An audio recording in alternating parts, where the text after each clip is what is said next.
दिल्ली से एसपीजी रवाना हो गई है नरेंद्र मोदी के लिए। नरेंद्र मोदी आज गुजरात में ही हैं, कल वो निकलेंगे, बनारस भी जाना है, दिल्ली में संसदीय बोर्ड की बैठक में भी आना है। लेकिन अब एक औपचारिकता है इस सरकार को राष्ट्रपति की तरफ से किसी निमंत्रण के आने की, क्योंकि बीजेपी सिर्फ अपने बूते 272 का आंकड़ा पार कर चुकी है और 324 सीट एनडीए के साथ है।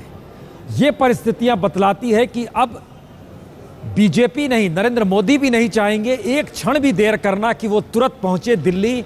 शपथ ग्रहण समारोह जितना जल्दी हो, 7 आरसीआर जितनी जल्दी वो पहुंचे और जितनी तेजी से उन्हें काम करना है, क्योंकि लोगों को भरोसा है ये शख्स आराम नहीं करता है। और बीते 45-50 दिनों में इस देश ने देखा है कि औसतन हर दिन 6 रैलियां और 3 लाख किलोमीटर से ज़्यादा जिस शख्स ने सफ़र तय किया हो सिर्फ चुनाव प्रचार के दौरान, यह भी इस देश में कभी नहीं देखा गया। तो नरेंद्र मोदी के ऊपर जिम्मेदारियों का पहाड़ है। मंत्रिमंडल कैसे गठन होगा, किस रूप में होगा, माना यही जाता है कि उनका पूरा ब्लूप्रिंट उनके पास है और इस जिस रूप में उन्हें काम करना है उसमें कोई कोताही नहीं बरती जाएगी और एक जल्दबाजी के साथ सारे काम को अंजाम देने की शुरुआत भी इस देश में जरूर होगी। क्योंकि उम्मीद इतनी ज़्यादा है, बनारस की गलियों में घूमिए या घाट पे घूमिए, हर जगह लगता है कि मोदी आ जाएंगे तो तुरंत बन जाएगा। दिल्ली में घूमिए तो लोगों को लगता है अब भ्रष्टाचार पर नकेल कस दी जाएगी। महानगरों में घूमिए तो कहा जाता है अब काला धन वापस आ जाएगा। युवाओं के बीच घूमिए तो कहा जाता है अब रोजगार होना चाहिए। बिहार और उत्तर प्रदेश जैसे बिवारी राज्यों में घूमिएगा तो युवा कहेगा अब इंडस्ट्री लगनी चाहिए। इन तमाम चीज़ों का समाधान क्या वाकई नरेंद्र मोदी के आश्रय अब देश टटोल रहा है? हमारे साथ आलोक मेहता जी भी जुड़ चुके हैं। आलोक मेहता जी, एग्जिट पोल भी छोटे पड़ गए और जिस तरीके से ये चुनाव परिणाम की दिशा में बढ़ रही हैं परिस्थितियां, उसमें 3 सवाल अब सामने हैं। पहली बार देश की राजनीति करवट ले रही है, दूसरी बात पारंपरिक राजनीति को रास्ते बदलने होंगे और तीसरी बात कांग्रेस मंथन करेगी या वो एक नए रास्ते पर चलने को मजबूर होगी। पहला का जवाब आपसे चाहेंगे। सारे समीकरण टूट गए?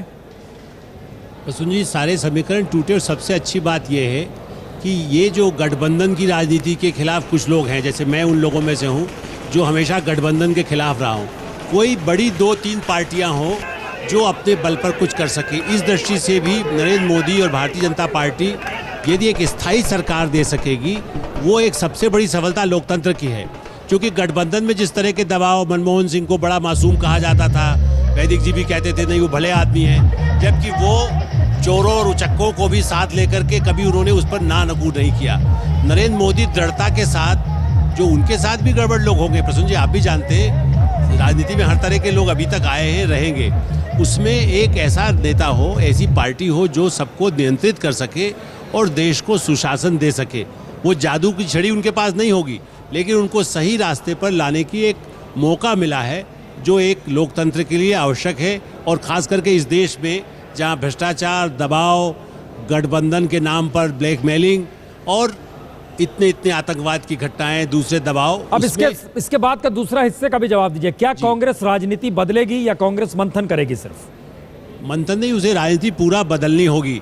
अभी खास करके राहुल गांधी के रिजीम में जिस तरह से कंप्यूटर राजनीति फिर से आ गई थी, उस तरह से नहीं बदलना होगा और पूरी तरह से आमूलचूल परिवर्तन करके जो सच में ज़मीनी नेता हैं, मने राहुल या प्रियंका कहीं रायबरेली अमेठी में, नहीं तो शाहदरा में भी एक कमरे में जाकर के यदि रहेंगे तब शायद वो समझ पाएंगे कि ज़मीनी राजनीति क्या होती है।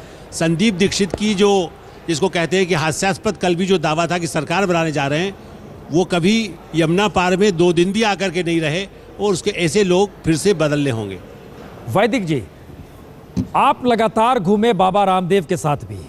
सवाल सीधा, इस देश में बहुत सारी फोर्सेस काम कर रही थी, लोगों के भीतर इस सरकार को लेकर जो आक्रोश था, मनमोहन सिंह सरकार को लेकर, इसकी नीतियों को लेकर, संसद से लेकर सड़क तक विरोध होता था।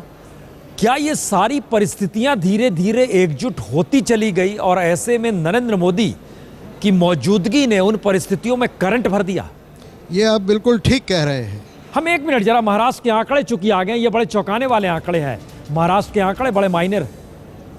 42 सीटों पर बीजेपी और एनसीपी आगे चल रही है और 5 सीटों पर वो बीजेपी और शिवसेना आगे चल रही है और कांग्रेस और एनसीपी सिर्फ 5 सीट पर सिमट गई है।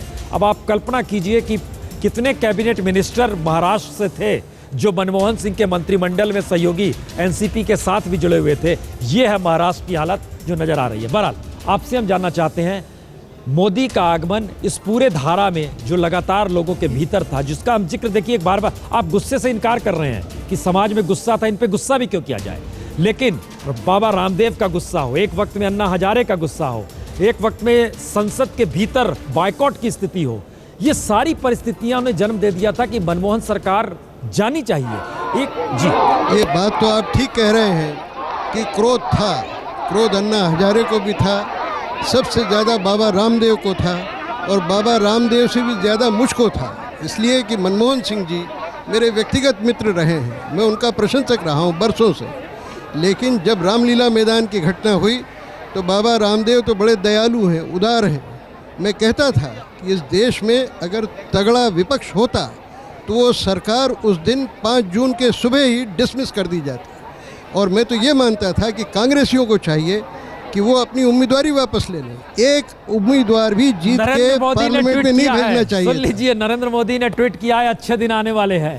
हाँ, तो अच्छे दिन आ गए हैं और अकेला मैं हूँ पूरे देश में जो कह रहा था कि भाजपा को, नरेंद्र मोदी को 300 से ज़्यादा सीटें मिलेंगी, स्पष्ट बहुमत वाली सरकार मिलेगी। और आप देखिए कि भारत के राजनीतिक इतिहास में पिछले 30 वर्षों में ये पहली बार हो रहा है कि एक बिना गठबंधन की बिल्कुल साफ सुथरी एक पार्टी की सरकार बनेगी। लेकिन मेरा ये भी कहना है कि नरेंद्र मोदी की सफलता के लिए ज़रूरी है कि ज़्यादा से ज़्यादा प्रांतीय दलों का सहयोग इसको मिले।